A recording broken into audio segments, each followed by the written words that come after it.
Sa bawat kasagutan sa ating sitwasyon ay ang Diyos lamang ang maaaring makapagbigay. Ngunit ang pagkilos ng kamay ng Diyos, madalas pananampalataya natin ang siyang sukatan. Malinaw ang nakasaad sa aklat ni Santiago, chapter 2, verse 26.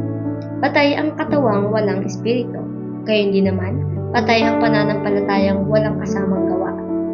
Ang pananampalataya ay hindi isang salita, bagkus isang pagkilos base sa pananampalataya. Hindi maaari na ang pananampalataya ay namumutawi lamang sa ating mga labi, sapagkat ang pananampalatayang nananatili bilang isang salita ay patay. Mga kapatid, ipakita natin ang ating pananampalataya ayon sa ating pagkilos, sapagkat ang ganitong kapamaraanan natin mapapatunayan ang pagkilos ng kamay ng Diyos.